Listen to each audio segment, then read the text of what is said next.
السلام عليكم متابعينا حبايبنا متابعين خياط ابو احمد. رجعنا لكم ويا باترونات ابو احمد المميزه اللي ما تحتاجين احد بس رب العالمين ورا ما تاخذين هذا الباترون. اليوم زبونتي مميزه من الانبار من منطقه هيت.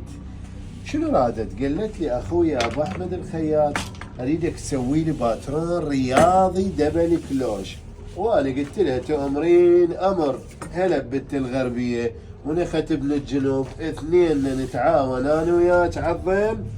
زين ان شاء الله. شوفي لي اياه، شوفي لي جماله، شوفي لي جماله. باترون رياضي دبل كلوش، ردن فراشه. شو تكرهين من عندها؟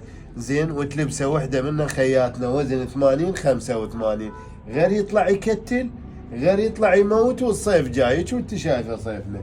اذا باترون ردن فراشه مسوي لك بيه صدر وظهر كله مشروح، شرح مفصل سنتيم واشبار. اصلا التعبين من الشرح.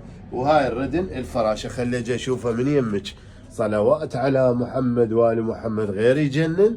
زين شنو ابو احمد بعد شلونه؟ اقول لك تصوريه، خذي لي السكرين، خذي لي السكرين اضربي قلبك شويه. زين باعي لي الكلوشه مالته. هسه هاي مطبوقه ترى، من تنفتح تصير لك ولايه. شوفي لي اياها ومشروح صدر وظهر، صدر وظهر، وبي الصلاه على محمد وال محمد وكل هذا. وهذا الظهر ايضا هم مشروح. اذا باترون دبل كلوش. ابو احمد نطيتها بس ردن الفراشه، اكدت لها على ردن الفراشه؟ لا طبعا لا. شلون اخلي لها الباترون نقص؟ ردن فراشه مع ردن رياضي طويله.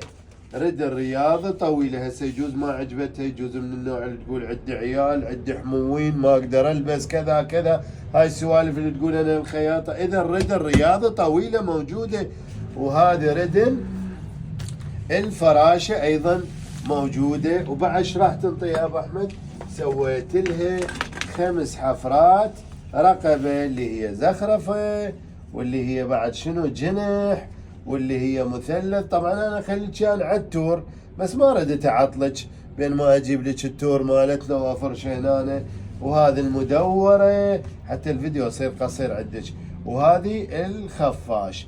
كل هذا الباترون شوفينه، كل هذا الباترون راح تستخدمه وتسترزق به وبقياسات دقيقة، قياسات جدا دقيقة.